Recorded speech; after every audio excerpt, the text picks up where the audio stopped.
ଖ୍ରୀଷ୍ଟରେ ପ୍ରିୟ ଦର୍ଶକ ବନ୍ଧୁ, ପ୍ରଭୁ ଯୀଶୁଖ୍ରୀଷ୍ଟଙ୍କ ବହୁମୂଲ୍ୟ ନାମରେ ଆପଣଙ୍କୁ ନମସ୍କାର ଜଣାଇ ଆଜିର ପଥ ପ୍ରଦର୍ଶିକା କାର୍ଯ୍ୟକ୍ରମକୁ ସ୍ୱାଗତ କରୁଅଛି। ନିୟମିତ ଏ କାର୍ଯ୍ୟକ୍ରମ ଦେଖୁଥାନ୍ତୁ ଓ ଆମ୍ଭମାନଙ୍କ ସହିତ ଫୋନରେ ଯୋଗାଯୋଗ ଜାରି ରଖିଥାନ୍ତୁ। ପ୍ରଭୁ ନିଶ୍ଚୟ ଆଶୀର୍ବାଦ କରିବେ। ଆମର ଗତ ଅଧ୍ୟୟନରେ ଆମେ ଦେଖିଥିଲୁ ଯେ ପରମେଶ୍ୱର ଇସ୍ରାଏଲ ଦେଶକୁ ସିନୟ ପର୍ବତକୁ ଆଣି ସେମାନଙ୍କୁ ଆପଣାର ଏକ ବିଶେଷ ପ୍ରଜା ଭାବରେ ପ୍ରସ୍ତୁତ କରୁଥିଲେ। ସେଠାରେ ସେ ବଜ୍ରପାତ, ବିଜୁଳି, ଅଗ୍ନି ଏବଂ ତୁରୀର ଧ୍ୱନି ମାଧ୍ୟମରେ ନିଜର ପବିତ୍ରତା, ଶକ୍ତି ଓ ମହିମା ପ୍ରକାଶ କରିଥିଲେ। ଲୋକମାନଙ୍କୁ ମନେ ପକାଇ ଦିଆଯାଇଥିଲା ଯେ ଜଣେ ପବିତ୍ର ଈଶ୍ୱରଙ୍କ ସମୀପକୁ ସାଧାରଣ ଭାବରେ ଯାଇହେବ ନାହିଁ ଏବଂ ତାଙ୍କ ସହିତ ଆମର ସମ୍ପର୍କରେ ଆଜ୍ଞାବହତା ତଥା ସମ୍ମାନ ଅତ୍ୟନ୍ତ ଆବଶ୍ୟକ। ଆମେ ଏହା ମଧ୍ୟ ଦେଖିଥିଲୁ ଯେ ପରମେଶ୍ୱର ଚାହୁଁଥିଲେ ଇସ୍ରାଏଲ ଏକ ଯାଜକୀୟ ସାମ୍ରାଜ୍ୟ ଏବଂ ଏକ ପବିତ୍ର ଜାତି ହେଉ, ଯାହା ତାଙ୍କର ଉଦ୍ଦେଶ୍ୟ ପାଇଁ ପୃଥକ ହୋଇ ରହିବ। ଆଜିର ଅଧ୍ୟୟନରେ ଆମେ ଯାତ୍ରା ପୁସ୍ତକର 20 ଅଧ୍ୟାୟ ଅଧ୍ୟୟନ କରିବା, ଯେଉଁଠାରେ ପରମେଶ୍ୱର 10 ଆଜ୍ଞା ପ୍ରଦାନ କରୁଛନ୍ତି। ଏ ଆଜ୍ଞାଗୁଡ଼ିକ ତାଙ୍କର ପବିତ୍ର ଚରିତ୍ର ଏବଂ ଧାର୍ମିକ ମାପଦଣ୍ଡକୁ ପ୍ରକାଶ କରେ, ଯାହା ମାନବ ସମାଜକୁ ଆଜ୍ଞାବହତାର ଆବଶ୍ୟକତା ଏବଂ ଚୂଡ଼ାନ୍ତ ଭାବେ ଜଣେ ତ୍ରାଣକର୍ତ୍ତାଙ୍କ ଆବଶ୍ୟକତା ବିଷୟରେ ଦର୍ଶାଇଥାଏ। ତେବେ ଆସନ୍ତୁ ବକ୍ତାଙ୍କ ସହିତ ବାକ୍ୟ ମଧ୍ୟକୁ ଯିବା। ଏହି କାର୍ଯ୍ୟକ୍ରମଟି ବିଶେଷ ଭାବରେ କେବଳ ଖ୍ରୀଷ୍ଟିଆନମାନଙ୍କ ପାଇଁ ଉଦ୍ଦିଷ୍ଟ ଏବଂ ପବିତ୍ର ବାଇବଲର ଶିକ୍ଷା ଉପରେ ଆଧାର କରି ବିଶ୍ୱାସକୁ ଦୃଢ଼ କରିବା ସହ ଆତ୍ମିକ ଅଭିବୃଦ୍ଧି ଓ ଉତ୍ସାହିତ କରିବା ପାଇଁ ଏହା ପ୍ରସ୍ତୁତ କରାଯାଇଛି। ଅନ୍ୟ କୌଣସି ଧର୍ମ, ମତବାଦ କିମ୍ବା ବିଶ୍ୱାସକୁ ସମାଲୋଚନା କରିବା, ବିରୋଧ କରିବା କିମ୍ବା ଆଘାତ ପହଞ୍ଚାଇବା ଆମର ଉଦ୍ଦେଶ୍ୟ ନୁହେଁ। ଆମେ ସମସ୍ତ ଧର୍ମ ଏବଂ ସମ୍ପ୍ରଦାୟକୁ ଗଭୀର ଭାବରେ ସମ୍ମାନ ଜଣାଉ ଏବଂ ଏହି କାର୍ଯ୍ୟକ୍ରମରେ କାହାରି ଭାବନା, ବିଶ୍ୱାସ କିମ୍ବା ଧାର୍ମିକ ଅନୁଭୂତିକୁ ଆଘାତ କରିବା ବା ଅସମ୍ମାନ କରିବା ଆମର ଉଦ୍ଦେଶ୍ୟ ନୁହେଁ।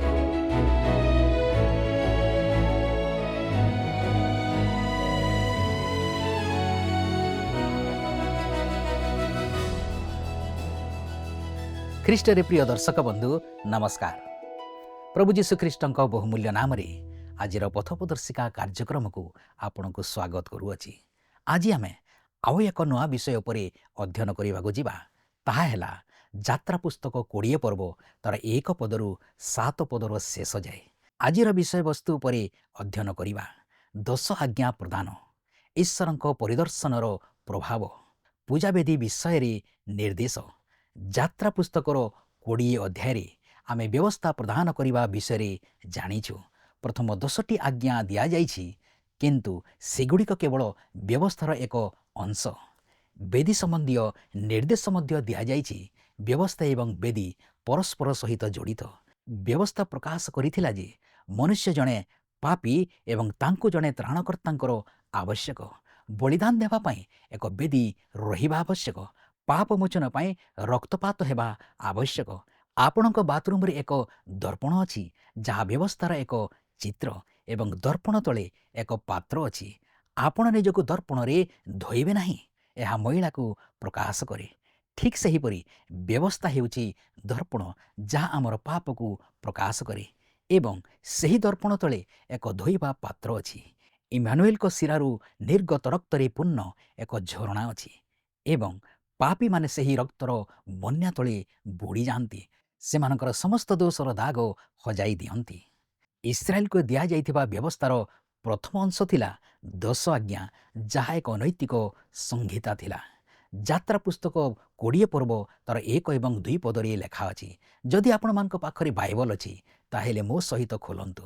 ବାକ୍ୟରେ ଏପରି ଲେଖା ଅଛି, ଅନନ୍ତର ସଦାପ୍ରଭୁ ଏହିସବୁ କଥା କହିଲେ, ଯଥା ଯେ ତୁମକୁ ଦାସଗୃହ ସ୍ୱରୂପ ମିଶର ଦେଶରୁ ବାହାର କରି ଆଣିଅଛନ୍ତି, ତୁମର ସେହି ସଦାପ୍ରଭୁ ପରମେଶ୍ୱର ଆମ୍ଭେ। ଆପଣ ଏଠାରେ ଦେଖିବାକୁ ପାଇବେ ଯେ ପରମେଶ୍ୱର କୁହନ୍ତି, ମୁଁ ତୁମକୁ ମିଶରରୁ ଏବଂ ଦାସତ୍ୱ ଗୃହରୁ ବାହାର କରି ଆଣିଲି, ଏବଂ ସେହି ଆଧାରରେ ମୁଁ ତୁମକୁ ମୋର ବ୍ୟବସ୍ଥା ଦେବାକୁ ଚାହୁଁଛି। ଇସ୍ରାଏଲ ବ୍ୟବସ୍ଥା ମାଗିଲା ଏବଂ ପରମେଶ୍ୱର ସେମାନଙ୍କ ମାଗିବା ପ୍ରକାରେ ସେମାନଙ୍କୁ ପ୍ରଥମ 10 ଆଜ୍ଞା ଦେଲେ। 10 ଆଜ୍ଞା ଆଲୋଚନା କରିବା ସମୟରେ ଅନେକ ବିଷୟ ଉଲ୍ଲେଖ କରାଯିବା ଆବଶ୍ୟକ। ପ୍ରଥମଟି ହେଉଛି ନୂତନ ନୈତିକତା। ନୂତନ ନୈତିକତା ବ୍ୟବସ୍ଥା ପ୍ରଦାନ କରିବା ପୂର୍ବରୁ ଆରମ୍ଭ ହୋଇଥିଲା। ପ୍ରକୃତରେ ଏହା ଏଦନ ଉଦ୍ୟାନରୁ ଆସିଥିଲା, ଯେତେବେଳେ ମଣିଷ ପ୍ରଥମେ ପରମେଶ୍ୱରଙ୍କୁ ଅମାନ୍ୟ କରିଥିଲା। ନୂତନ ନୈତିକତା ନୋହଙ୍କ ଜଳପ୍ଲାବନ ପୂର୍ବରୁ ଏବଂ ପରେ ବିଦ୍ୟମାନ ଥିଲା। ଆଜି ଏହା ନୂତନ ନୁହେଁ। ଆମେ ଭାବିବାକୁ ଭଲ ପାଉ ଯେ ଆମେ ଉନ୍ନତ ଏବଂ ପରିଷ୍କୃତ ପାପୀ। ଆମେ ସେପରି ନୁହଁ। ଆମେ ପ୍ରାକୃତିକ ପାପୀମାନଙ୍କ ମଧ୍ୟରେ ସ୍ୱଭାବଗତ କଞ୍ଚା ପାପୀ। ଦୋଷ ଆଜ୍ଞା ଆମ ସମ୍ମୁଖରେ ପରମେଶ୍ୱରଙ୍କର ମାନଦଣ୍ଡ ଉପସ୍ଥାପନ କରେ। କୌଣସି ବ୍ୟକ୍ତି ଦୋଷ ଆଜ୍ଞା ସହିତ ଖେଳିପାରିବ ନାହିଁ କିମ୍ବା ଏହାକୁ ପାଳନ କରି ଚାଲିପାରିବ ନାହିଁ। ବ୍ଲାକୱେଲ୍ ଦ୍ୱୀପରେ ଅପରାଧୀଙ୍କ ପାଇଁ ଏକ କବରସ୍ଥାନ ଥିଲା। ଗୋଟିଏ କବର ଉପରେ ଏପରି ଲେଖା ଅଛି, ଏହି ସ୍ଥାନରେ ଜନ୍ସପିଙ୍କ ଶରୀରର ଖଣ୍ଡଗୁଡ଼ିକ ଅଛି, ଯିଏ ତାଙ୍କ ସୃଷ୍ଟିକର୍ତ୍ତାଙ୍କ ବିରୁଦ୍ଧାଚରଣ କରିଥିଲେ, ଦୋଷ ଆଜ୍ଞା ସହିତ ଫୁଟବଲ ଖେଳିଥିଲେ ଏବଂ ମାତ୍ର 35 ବର୍ଷ ବୟସରେ ଏହି ଜୀବନ ଛାଡ଼ି ଚାଲି ଯାଇଥିଲେ। କେବଳ ତାଙ୍କ ମା ଏବଂ ସ୍ତ୍ରୀ ତାଙ୍କ ପାଇଁ କାନ୍ଦିଲେ। ଅନ୍ୟ କେହି କାନ୍ଦନ୍ତି ନାହିଁ। ସେ ଶାନ୍ତିରେ ବିଶ୍ରାମ କରନ୍ତୁ। ସେହି କବରର ଲେଖା ଜଣେ ବ୍ୟକ୍ତିଙ୍କୁ ପ୍ରକାଶ କରିଥିଲା, ଯିଏ ପରମେଶ୍ୱରଙ୍କ ନିୟମକୁ ଅମାନ୍ୟ କରିବାକୁ ଚେଷ୍ଟା କରିଥିଲା। ସେହି କବରର ଲେଖା ଜଣେ ବ୍ୟକ୍ତିଙ୍କୁ ପ୍ରକାଶ କରିଥିଲା, ଯିଏ ପରମେଶ୍ୱରଙ୍କ ନିୟମକୁ ଅବମାନନା କରିବାକୁ ଚେଷ୍ଟା କରିଥିଲା। କୌଣସି ବ୍ୟକ୍ତି ଦୋଷ ଆଜ୍ଞା ସହିତ ଖେଳିପାରିବ ନାହିଁ ଏବଂ ପରମେଶ୍ୱରଙ୍କ ଦଣ୍ଡରୁ ବର୍ତ୍ତି ପାରିବ ନାହିଁ। ଅନେକ ସମୟରେ ଆମେ ଯେଉଁମାନେ ପରମେଶ୍ୱରଙ୍କ ଅନୁଗ୍ରହର ପ୍ରଚାର କରୁଛୁ, ଆମ ବିରୁଦ୍ଧରେ ଅଭିଯୋଗ ଆସେ ଯେ ବ୍ୟବସ୍ଥା ପ୍ରତି ଆମର ଉପଯୁକ୍ତ ସମ୍ମାନ ଏବଂ କୃତଜ୍ଞତା ନାହିଁ। ଆମେ ଏହାକୁ ତୁଚ୍ଛ କରିବା, ଏହାକୁ ପ୍ରତ୍ୟାଖ୍ୟାନ କରିବା ଏବଂ ପ୍ରକୃତରେ ଆମେ ବ୍ୟବସ୍ଥା ଦ୍ୱାରା ପରିତ୍ରାଣ ପାଇନାହୁଁ ବୋଲି ଶିକ୍ଷା ଦେବା। ପୁଣି ଇଚ୍ଛାନୁସାରେ ଏହାକୁ ଉଲ୍ଲଙ୍ଘନ କରି ଦଣ୍ଡମୁକ୍ତ ହୋଇପାରୁ ବୋଲି ଶିକ୍ଷା ଦେବାର ଆମ ବିରୁଦ୍ଧରେ ଅଭିଯୋଗ ରହିଛି। କିନ୍ତୁ ଏହା ଆଦୌ ସତ୍ୟ ନୁହେଁ। ବିପରୀତରେ ପ୍ରତ୍ୟେକ ପ୍ରଚାରକ ଯିଏ ପରମେଶ୍ୱରଙ୍କ ଅନୁଗ୍ରହ ବିଷୟରେ ଶିକ୍ଷା ଦିଅନ୍ତି ଏବଂ ବିଶ୍ୱାସ ଦ୍ୱାରା ପରିତ୍ରାଣର ପ୍ରତୀକ ବିଷୟରେ ଏକ ସତ୍ୟ ଦୃଷ୍ଟିକୋଣ ରଖନ୍ତି, ସେମାନେ ବ୍ୟବସ୍ଥାର ଉଚ୍ଚ ଚରିତ୍ରକୁ ଅନୁଭବ କରନ୍ତି। ରୋମିଓ 6 ପର୍ବ ତାର 1 ଏବଂ 2ରେ ପାଉଲ ଏହି ସମସ୍ୟାର ଉତ୍ତର ଦିଅନ୍ତି, ଯାହା ଏପରି କୁହେ, ତେବେ ଆମ୍ଭେମାନେ କ'ଣ କରିବା? ଅନୁଗ୍ରହ ଯେପରି ପ୍ରଚୁର ହୁଏ, ଏଥିପାଇଁ କି ପାପରେ ରହିଥିବା ତାହା କେବେ ହେଁ ନ ହେଉ। ପାପ ପ୍ରତି ମୃତ ଯେ ଆମ୍ଭେମାନେ ସେଥିରେ କିପରି ଆଉ ଜୀବନ କାଟିବା? ମୋର ପ୍ରିୟ ବନ୍ଧୁ, ଯଦି ଆପଣ ଭାବୁଛନ୍ତି ଯେ ଆପଣ ପାପରେ ବଞ୍ଚି ରହିପାରିବେ ଏବଂ ଇଚ୍ଛାନୁସାରେ ଦୋଷ ଆଜ୍ଞା ଭଙ୍ଗ କରିପାରିବେ, ତେବେ ଆପଣ ପରମେଶ୍ୱରଙ୍କ ଅନୁଗ୍ରହରେ ପରିତ୍ରାଣ ପାଇନାହାନ୍ତି। ଯେତେବେଳେ ଆପଣ ପ୍ରକୃତ ପରିତ୍ରାଣ ପାଇବେ, ଆପଣ ପରମେଶ୍ୱରଙ୍କୁ ଖୁସି କରିବାକୁ ଚାହିଁବେ ଏବଂ ଦୋଷ ଆଜ୍ଞାରେ ପ୍ରକାଶିତ ତାହାଙ୍କ ଇଚ୍ଛା ପାଳନ କରିବାକୁ ଚାହିଁବେ। ଅତଏବ ମୋର ମନେ ହୁଏ ଯେ ପରମେଶ୍ୱରଙ୍କର ଅନୁଗ୍ରହ ସୁସମାଚାର ପ୍ରଚାର କରୁଥିବା ପ୍ରତ୍ୟେକ ପ୍ରଚାରକ ପରମେଶ୍ୱରଙ୍କ ବ୍ୟବସ୍ଥା ପ୍ରତି ଗଭୀର ସମ୍ମାନ ଓ ଶ୍ରଦ୍ଧା ରଖନ୍ତି। ଯେପରି ଗୀତ ରଚକ ହୁଅନ୍ତି, ମୁଁ ତୁମ୍ଭର ବ୍ୟବସ୍ଥାକୁ କିପରି ପ୍ରିୟ ମଣେ, ତାହା ଦିନଯାକ ମୋହର ଧ୍ୟାନ। ବ୍ୟବସ୍ଥା କ'ଣ ଅଟେ? କେହି ଜଣେ ଏହାକୁ ପରମେଶ୍ୱରଙ୍କ ମନର ପ୍ରତିଲିପି ଭାବରେ ପରିଭାଷିତ କରିଛନ୍ତି। ଏହା ଏକ ତ୍ରୁଟିପୂର୍ଣ୍ଣ ପରିଭାଷା। ବ୍ୟବସ୍ଥା ହେଉଛି ମଣିଷ କ'ଣ ହେବା ଉଚିତ, ଏହା ପରମେଶ୍ୱରଙ୍କ ମନର ପରିପ୍ରକାଶ। ବ୍ୟବସ୍ଥାରେ କୌଣସି ଅନୁଗ୍ରହ କିମ୍ବା ଦୟା ନାହିଁ। ବ୍ୟବସ୍ଥା ହେଉଛି ପରମେଶ୍ୱରଙ୍କ ପବିତ୍ର ଇଚ୍ଛାର ପରିପ୍ରକାଶ। ଗୀତ ସଂହିତା 19 ପର୍ବ ତାର 7ରେ ଗୀତ ରଚକ କହନ୍ତି, ସଦାପ୍ରଭୁଙ୍କ ବ୍ୟବସ୍ଥା ସିଦ୍ଧ, ପ୍ରାଣର ସ୍ୱାସ୍ଥ୍ୟଜନକ। ସଦାପ୍ରଭୁଙ୍କ ପ୍ରମାଣ ବାକ୍ୟ ଅଟଳ, ଅଳ୍ପ ବୁଦ୍ଧିର ଜ୍ଞାନଦାୟକ। ବ୍ୟବସ୍ଥା ଆମ ପକ୍ଷରୁ ସିଦ୍ଧତା ଆବଶ୍ୟକ କରେ। ମୁଁ କେବେ ଏପରି କାହାକୁ ଭେଟି ନାହିଁ ଯେ ପରମେଶ୍ୱରଙ୍କ ମାନଦଣ୍ଡରେ ନିଜକୁ ସିଦ୍ଧ କରିପାରିଛି। ବ୍ୟବସ୍ଥା ଏପରି କିଛି ଅସ୍ପଷ୍ଟ ଧାରଣା ନୁହେଁ ଏବଂ ଭଲ ଉଦ୍ଦେଶ୍ୟ ସହିତ ଏହାର କୌଣସି ସମ୍ପର୍କ ନାହିଁ। ଏହା ସମ୍ପୂର୍ଣ୍ଣ ଆଜ୍ଞା ପାଳନ ଆବଶ୍ୟକ କରେ, କାରଣ ପ୍ରଭୁଙ୍କ ବ୍ୟବସ୍ଥା ସିଦ୍ଧ। ପ୍ରଭୁଙ୍କ ବ୍ୟବସ୍ଥା ନିର୍ଭୁଲ ଅଟେ। ଠିକ୍ ଓ ଭୁଲ ବିଷୟରେ ଆମର ଧାରଣା ଆମର ପରିବେଶ ଏବଂ ଆମର ପତିତ ସ୍ୱଭାବ ଦ୍ୱାରା ପ୍ରଭାବିତ ହୁଏ। ବ୍ୟବସ୍ଥା ହେଉଛି ପରମେଶ୍ୱରଙ୍କର ପ୍ରକାଶନ। ପରମେଶ୍ୱର ଠିକ୍ ଏବଂ ଭୁଲ ମଧ୍ୟରେ ରେଖା ଟାଣିଛନ୍ତି। କେଉଁଟି ଠିକ୍ ବୋଲି ଆପଣ କିପରି ଜାଣିବେ? ପରମେଶ୍ୱର ହିଁ ଆମକୁ କେଉଁଟି ଠିକ୍ ତାହା କହନ୍ତି। ସ୍ୱାଧୀନତା ପାଇଁ ଅତ୍ୟଧିକ ଆଗ୍ରହୀ ବର୍ତ୍ତମାନର ଏହି ପିଢ଼ି ଯେଉଁଠି ଠିକ୍ ତାହାକୁ ନେଇ ପ୍ରଶ୍ନ ଉଠାନ୍ତି। ସେମାନେ ପଚାରନ୍ତି, ଚୋରି କରିବା କାହିଁକି ଭୁଲ? ସେମାନଙ୍କୁ ଚୋରି କରିବାରେ ବିଶେଷ ଆପତ୍ତି ନାହିଁ, କିନ୍ତୁ ହତ୍ୟା କରିବା ନାହିଁ। ଏହି ଆଜ୍ଞାକୁ ସେମାନେ ପସନ୍ଦ କରନ୍ତି, କାରଣ ସେମାନଙ୍କ ମତରେ ଅପରାଧୀମାନଙ୍କୁ ମୃତ୍ୟୁଦଣ୍ଡ ଦେଇ ସରକାର ହତ୍ୟା କରିବା ଭୁଲ। ଏହି ଲୋକମାନଙ୍କର ଚିନ୍ତାଧାରା କେତେ ଅସଙ୍ଗତ, ସେମାନେ ବ୍ୟବସ୍ଥା ବିଷୟରେ କେତେ ଅଜ୍ଞ। ମିଛ କହିବା କିମ୍ବା ଚୋରି କରିବା କାହିଁକି ଭୁଲ? କାରଣ ପରମେଶ୍ୱର କହନ୍ତି ଯେ ଏହା ଭୁଲ। ଆପଣ କହିପାରନ୍ତି ଏହା ମାନବ ଜାତିର ମଙ୍ଗଳ ପାଇଁ। ନିଶ୍ଚୟ ଏହା ସତ୍ୟ। ଯଦି ମନୁଷ୍ୟ ବ୍ୟବସ୍ଥାକୁ ପାଳନ କରିପାରୁଥାନ୍ତା ତେବେ ବ୍ୟବସ୍ଥା ଏକ ଅତ୍ୟନ୍ତ ଉତ୍ତମ ବିଷୟ ହୋଇଥାନ୍ତା। କିନ୍ତୁ ମନୁଷ୍ୟ ବ୍ୟବସ୍ଥାକୁ ପାଳନ କରିପାରେ ନାହିଁ।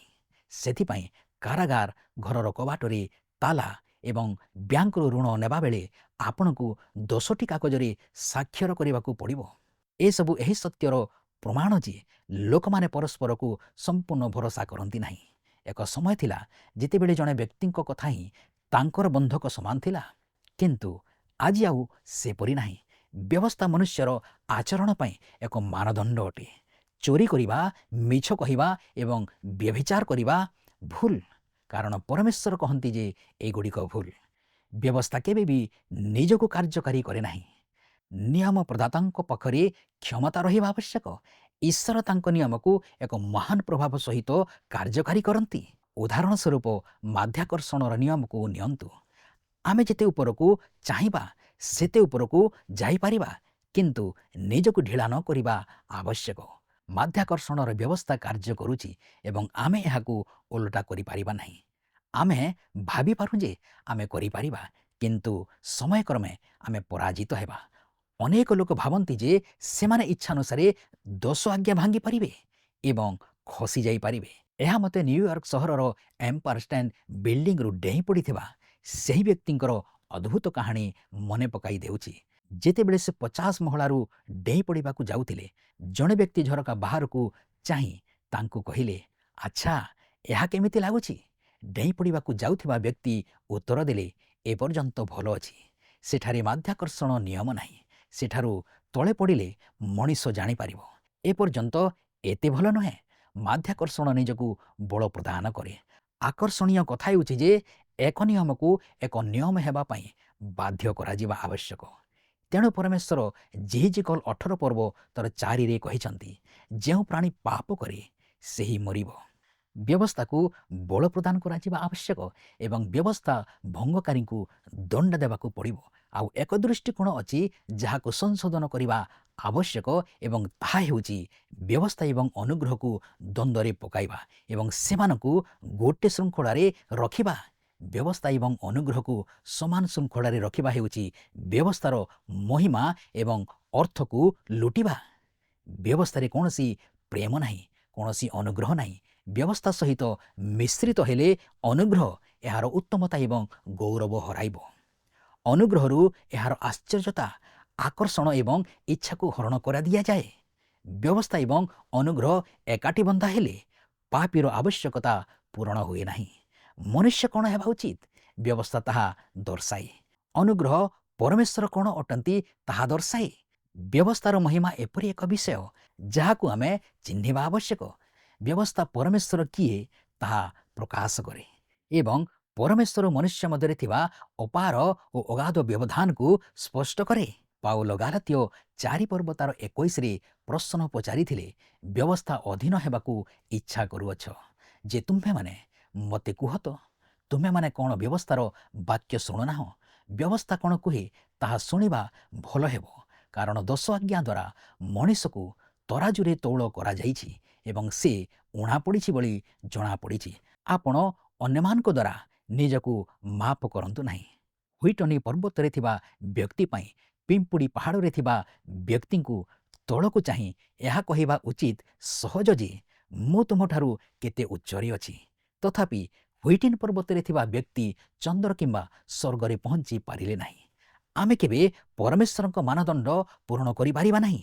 ବ୍ୟବସ୍ଥା ମଧ୍ୟ ପ୍ରକାଶ କରେ ଯେ ମଣିଷ କିଏ ଏବଂ ପରମେଶ୍ୱର ଓ ନିଜ ମଧ୍ୟରେ ଥିବା ବ୍ୟବଧାନକୁ ଦୂର କରିବାରେ ସେ କିପରି ଅକ୍ଷମ।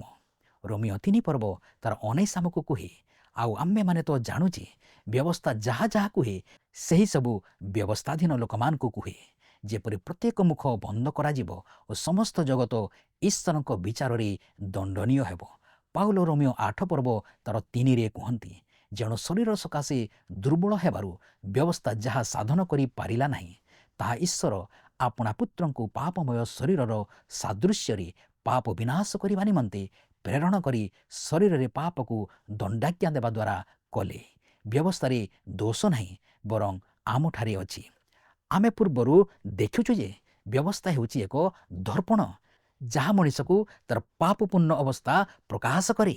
ଅନେକ ଲୋକ ଦର୍ପଣରେ ଦେଖନ୍ତି ଏବଂ ଭାବନ୍ତି ଯେ ସେମାନଙ୍କ ସବୁ ଠିକ୍ ଅଛି। ଏହା ମୋତେ ସେହିପରି କାହାଣୀ ମନେ ପକାଇ ଦିଏ, ଯେଉଁଥିରେ ଜଣେ ରାଣୀ ତାଙ୍କ ଦର୍ପଣକୁ ଦେଖି କହିଥିଲେ, ହେ ଦର୍ପଣ, କାନ୍ଥରେ ଥିବା ଦର୍ପଣ, ଆମ ମଧ୍ୟରୁ କିଏ ସବୁଠାରୁ ସୁନ୍ଦର? ସେ ଚାହୁଁଥିଲେ ଯେ ଦର୍ପଣ ସେ ସୁନ୍ଦର ଥିଲେ ବୋଲି କହିବ, କିନ୍ତୁ ଦର୍ପଣ ସତ୍ୟ କହିଲା ଯେ ସେ ନୁହନ୍ତି। ଅନ୍ୟ କେହି ଜଣେ ତାଙ୍କଠାରୁ ସୁନ୍ଦର। ଏବଂ ଆଜିର ଆକର୍ଷଣୀୟ କଥା ହେଉଛି ଯେ ଅନେକ ଲୋକ ଦର୍ପଣକୁ ଦେଖନ୍ତି ପରମେଶ୍ୱରଙ୍କର ବାକ୍ୟରେ ଥିବା 10 ଆଜ୍ଞା ଏବଂ ସେମାନେ ସମାନ କଥା କୁହନ୍ତି। ଦର୍ପଣ କାନ୍ଥରେ ଥିବା ଦର୍ପଣ ସମସ୍ତଙ୍କ ମଧ୍ୟରେ କିଏ ସବୁଠାରୁ ସୁନ୍ଦର? ପାର୍ଥକ୍ୟ ହେଉଛି ଯେ ସେମାନେ ନିଜ ନିଜ ପ୍ରଶ୍ନର ଉତ୍ତର ଦିଅନ୍ତି ଏବଂ କୁହନ୍ତି ମୁଁ। ସେମାନେ ଭାବନ୍ତି ଯେ ସେମାନେ ବ୍ୟବସ୍ଥା ପାଳନ କରୁଛନ୍ତି। ମୋର ପ୍ରିୟ ବନ୍ଧୁ, ଆମକୁ ଦର୍ପଣରେ ଅଧିକ ନିକଟରୁ ଦେଖିବା ଆବଶ୍ୟକ ଏବଂ ଦର୍ପଣକୁ ଉତ୍ତର ଦେବାକୁ ସୁଯୋଗ ଦେବା ଆବଶ୍ୟକ।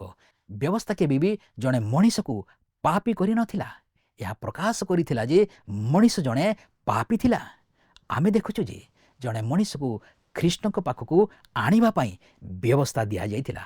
ଏହା ଆମର ସ୍କୁଲ ମାଷ୍ଟର ଥିଲେ, ଯିଏ ଆମକୁ ହାତ ଧରି କ୍ରୁଶ ପାଖକୁ ନେଇଗଲେ ଏବଂ ଆମକୁ କହିଲେ, ଛୋଟ ମଣିଷ, ତୁମକୁ ଜଣେ ତ୍ରାଣକର୍ତ୍ତା ଆବଶ୍ୟକ, କାରଣ ତୁମେ ଜଣେ ପାପୀ।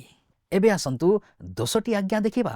ସେଗୁଡ଼ିକୁ 2ଟି ଭିନ୍ନ ପ୍ରମୁଖ ବିଭାଗରେ ବିଭକ୍ତ କରାଯାଇଛି। ଗୋଟିଏ ଅଂଶ ପରମେଶ୍ୱରଙ୍କ ସହିତ ମଣିଷର ସମ୍ପର୍କ ସହିତ ଜଡ଼ିତ ଏବଂ ଅନ୍ୟଟି ଅନ୍ୟ ମଣିଷ ସହିତ ମଣିଷର ସମ୍ପର୍କ ସହିତ ଜଡ଼ିତ। ଯାତ୍ରା 20 ପର୍ବ ତାର 3 ପଦରେ ଲେଖା ଅଛି, ଆମ୍ଭ ସାକ୍ଷାତରେ ତୁମର ଆଉ କୌଣସି ଦେବତା ହେବ ନାହିଁ। ଏଠାରେ ଆପଣ ଦେଖିବେ ଯେ ପରମେଶ୍ୱର ବହୁ ଈଶ୍ୱରବାଦକୁ ନିନ୍ଦା କରୁଛନ୍ତି, ଯାହା ହେଉଛି ଏକାଧିକ ଈଶ୍ୱରଙ୍କଠାରେ ବିଶ୍ୱାସ କରିବା। ନାସ୍ତିକତା ବିରୁଦ୍ଧରେ କୌଣସି ଆଦେଶ ନାହିଁ। ସେହି ସମୟରେ ଏପରି କୌଣସି ଆଦେଶ ନଥିଲା, କାରଣ ସେମାନେ ସୃଷ୍ଟି ଏବଂ ଈଶ୍ୱରଙ୍କ ମୂଳ ପ୍ରକାଶନର ଅତି ନିକଟର ଥିଲେ। ରାଜା ଦାଉଦଙ୍କ ସମୟରେ ନାସ୍ତିକମାନେ ଦେଖାଦେବା ଆରମ୍ଭ କଲେ ଏବଂ ସେମାନଙ୍କୁ ମୂର୍ଖ କୁହାଗଲା। ଗୀତ ସଂହିତା 53 ପର୍ବ ତାର 1 କୁହେ, ପରମେଶ୍ୱର ନାହାନ୍ତି ବୋଲି ମୂର୍ଖ ଆପଣା ମନେ ମନେ କହିଅଛି। ଆଜି ନାସ୍ତିକ ଜଣେ କଲେଜ ପ୍ରଫେସର ହୋଇପାରନ୍ତି ଏବଂ ତାଙ୍କୁ ଏକ ମସ୍ତିଷ୍କଧାରୀ ଏବଂ ବିଜ୍ଞ ବ୍ୟକ୍ତି ଭାବରେ ବିବେଚନା କରାଯାଇପାରେ, କିନ୍ତୁ ଈଶ୍ୱର କହିଛନ୍ତି ଯେ ସେ ଜଣେ ମୂର୍ଖ। ଆଜି ଅନେକ ନାସ୍ତିକ ଅଛନ୍ତି, କାରଣ ଆମେ ଆମର ଉତ୍ପତ୍ତିଠାରୁ ବହୁ ଦୂରରେ ଅଛୁ ଏବଂ ଲୋକମାନେ ତାହାଙ୍କ ବାକ୍ୟରେ ପରମେଶ୍ୱରଙ୍କର ପ୍ରକାଶନକୁ ଗ୍ରହଣ କରିବାକୁ ଇଚ୍ଛୁକ ନୁହନ୍ତି। ପରମେଶ୍ୱର ଇସ୍ରାଏଲକୁ କହିଥିଲେ, ମୋ ସମ୍ମୁଖରେ ତୁମର ଅନ୍ୟ କୌଣସି ଦେବତା ରହିବ ନାହିଁ। ପରମେଶ୍ୱର ଏହି ପ୍ରକାରେ ଇସ୍ରାଏଲ ଜାତିକୁ ନିର୍ଦ୍ଦେଶ ଦେଇଥିଲେ, କାରଣ ସେହି ସମୟରେ ମଣିଷ ପାଇଁ ସନ୍ତୁଳିତ ରହିବା ବହୁତ କଷ୍ଟକର ଥିଲା। ସେହି ସମୟରେ ଅନେକ ଦେବତାଙ୍କୁ ପୂଜା କରିବା ଲୋକପ୍ରିୟ ଥିଲା। ଆଜି କୌଣସି ଦେବତାଙ୍କୁ ପୂଜା ନ କରିବା ଲୋକପ୍ରିୟ। ଆହା, ଘଣ୍ଟାର ପେଣ୍ଡୁଲମ୍ କିପରି ଗତି କରୁଛି। ଏହି ପଦରେ ଧ୍ୟାନ ଦେବାର ଗୁରୁତ୍ୱପୂର୍ଣ୍ଣ କଥା ହେଉଛି ଯେ ପରମେଶ୍ୱର ବହୁ ଈଶ୍ୱରବାଦକୁ ନିନ୍ଦା କରୁଛନ୍ତି। ପାଉଲ ଏହି ବିଷୟ ଉପରେ ବିସ୍ତାରିତ ଭାବରେ କହିଛନ୍ତି। ରୋମିଓ 1 ପର୍ବ ତାର 21ରୁ 25 ପଦ କୁହେ, କାରଣ ସେମାନେ ଈଶ୍ୱରଙ୍କୁ ଜାଣି ତାହାଙ୍କୁ ଈଶ୍ୱର ବୋଲି ଗୌରବ ଦେଲେ ନାହିଁ କି ଧନ୍ୟବାଦ ଦେଲେ ନାହିଁ, କିନ୍ତୁ ଆପଣା ଆପଣା ଅସାର ତର୍କ ବିତର୍କରେ ଜଡ଼ିତ ହେଲେ ଓ ସେମାନଙ୍କର ଅବଦମନ ଅନ୍ଧକାରମୟ ହେଲା। ନିଜ ନିଜକୁ ଜ୍ଞାନୀ ବୋଲି ମନେକରି ସେମାନେ ମୂର୍ଖ ହେଲେ। ପୁଣି ଅକ୍ଷୟ ଈଶ୍ୱରଙ୍କ ଗୌରବକୁ କ୍ଷୟଣୀୟ ମନୁଷ୍ୟ, ପକ୍ଷୀ, ଚତୁଷ୍ପଦ ପ୍ରାଣୀ, ସରୀସୃପାଦିଙ୍କ ଆକୃତିଯୁକ୍ତ ପ୍ରତିମାରେ ପରିଣତ କଲେ।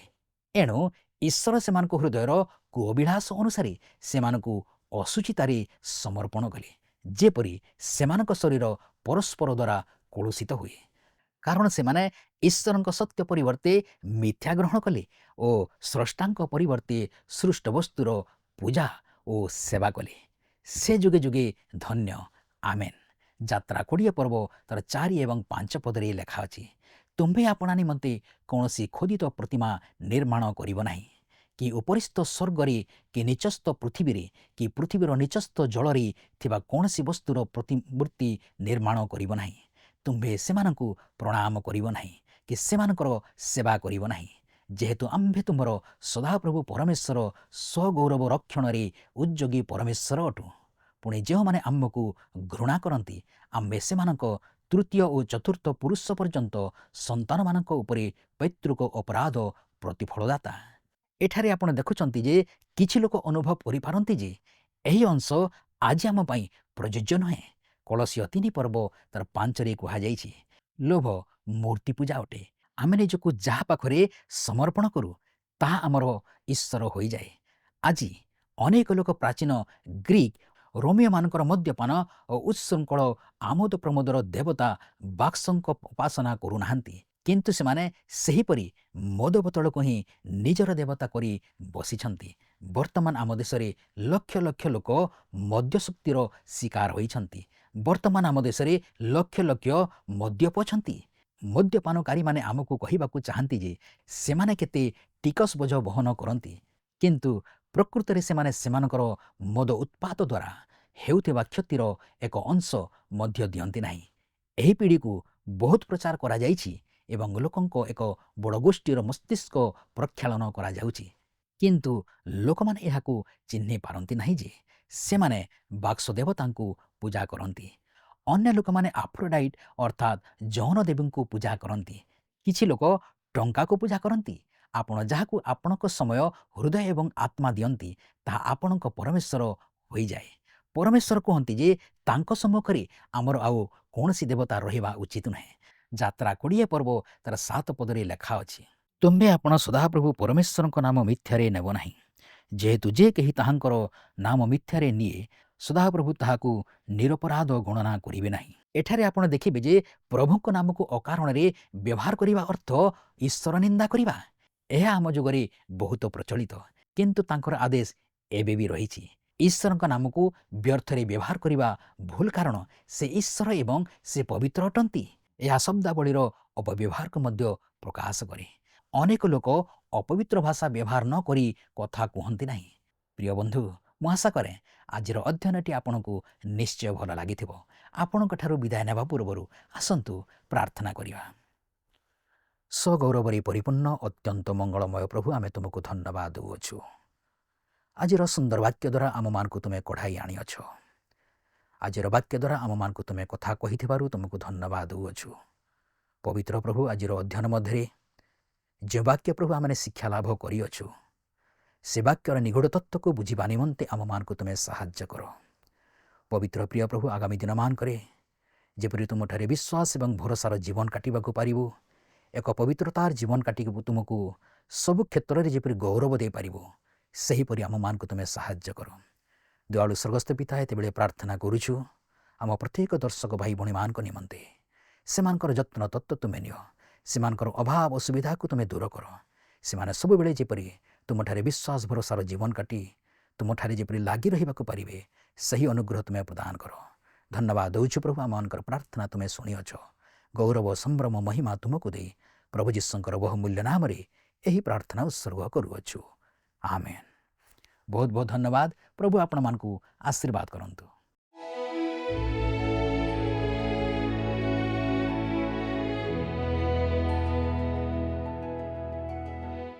ମୁଁ ଆଶା କରେ ଆଜିର ଅଧ୍ୟୟନଟି ଆପଣଙ୍କୁ ନିଶ୍ଚୟ ଭଲ ଲାଗିଥିବ। ଏ ଅଧ୍ୟୟନରୁ ଆମେ ଶିଖିଲୁ ଯେ ପରମେଶ୍ୱରଙ୍କ ବ୍ୟବସ୍ଥା ତାଙ୍କର ପବିତ୍ରତାକୁ ପ୍ରକାଶ କରେ ଏବଂ ଆମ ପାଇଁ ଜଣେ ତ୍ରାଣକର୍ତ୍ତାଙ୍କ ଆବଶ୍ୟକତାକୁ ଦର୍ଶାଇଥାଏ। 10 ଆଜ୍ଞା ମାନବୀୟ ଆଚରଣ ପାଇଁ ପରମେଶ୍ୱରଙ୍କ ସ୍ପଷ୍ଟ ଓ ସମ୍ପୂର୍ଣ୍ଣ ମାପଦଣ୍ଡ ସ୍ଥିର କରେ, ଯାହା ଆମକୁ ଶିଖାଏ ଯେ କେବଳ ବ୍ୟକ୍ତିଗତ ଚେଷ୍ଟା ଦ୍ୱାରା କେହି ହେଲେ ଧାର୍ମିକତା ହାସଲ କରିପାରିବେ ନାହିଁ। ଏକ ଦର୍ପଣ ପରି ଏ ବ୍ୟବସ୍ଥା ଆମର ପାପପୂର୍ଣ୍ଣ ଅବସ୍ଥାକୁ ପ୍ରକାଶ କରେ ଏବଂ କ୍ଷମା ତଥା ମୁକ୍ତି ପାଇଁ ପରମେଶ୍ୱରଙ୍କ ବ୍ୟବସ୍ଥା ଆଡ଼କୁ ଆମର ଦୃଷ୍ଟି ଆକର୍ଷଣ କରେ।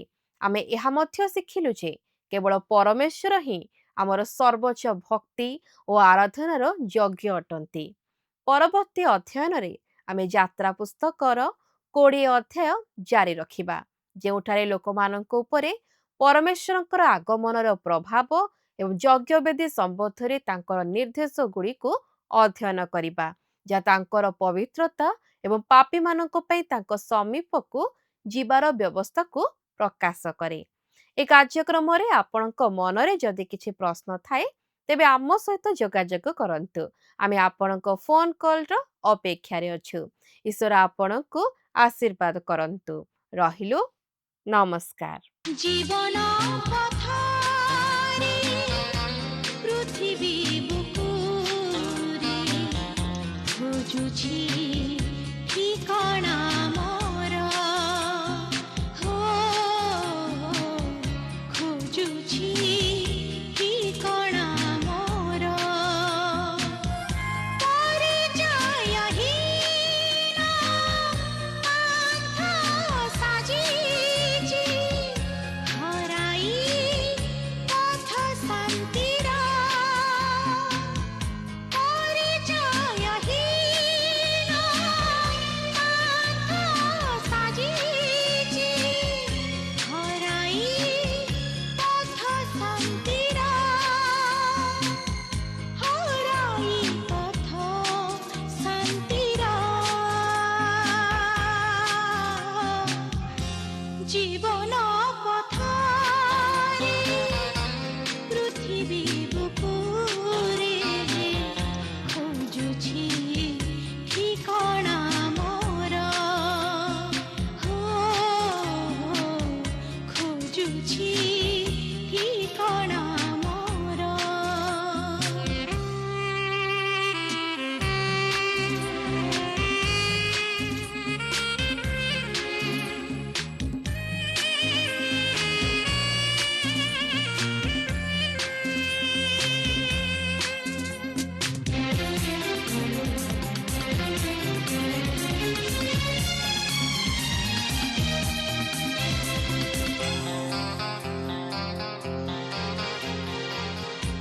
যাহাকু ভাবিলি নিজর বলি মো প্রতারণা হেলা সারা আহা করিবাকু আসিলিনি কেহি হই অতি আপনার নিঃসহায় হই আগে চালিছি অশ্রুহীন সাথী মোর নিঃসহায় হই আগে চালিছি। ବି ବ୍ୟବସ୍ଥା ଆମ୍ଭ ସାକ୍ଷାତରେ ତୁମର ଆଉ କୌଣସି ଦେବତା ହେବ ନାହିଁ। ଯାତ୍ରା ପୁସ୍ତକର କେଉଁ ପର୍ବ ଓ କେଉଁ ପଦରେ ଉଲ୍ଲେଖ ହୋଇଛି? ବି 22 ପର୍ବର 1 ପଦରେ, ସି 15 ପର୍ବର 2 ପଦରେ, ଡି 20 ପର୍ବର 3 ପଦରେ। এই প্রশ্নর উত্তর আসন্তাকালি সন্ধ্যা 6টা ମଧ୍ୟରେ অপশন ମଧ୍ୟରୁ সঠিক উত্তর বাছি ଆପଣଙ୍କ ନାମ ଓ ସମ୍ପୂର୍ଣ୍ଣ ଠିକଣା ସହିତ 9777221415 ଫୋନ୍ ନମ୍ବରରେ SMS କିମ୍ବା ହ୍ୱାଟ୍ସଆପ୍ ଦ୍ୱାରା ଆମକୁ ଜଣାଇବାକୁ ଅନୁରୋଧ। ଯଦି ଆପଣଙ୍କୁ ଆମ କାର୍ଯ୍ୟକ୍ରମ ଭଲ ଲାଗୁଛି ତେବେ 044490812996 ରେ ମିସ୍ଡ କଲ୍ ଦେଇ ବିଜୟୀ ହୋଇପାରିବେ। ଗତ ସପ୍ତାହର ବିଜୟ ଦର୍ଶକ ବନ୍ଧୁ ହେଲେ ବାଲେଶ୍ୱରରୁ ଶ୍ୟାମ ସୁନ୍ଦର ସିଂ ଓ ପରିବାର।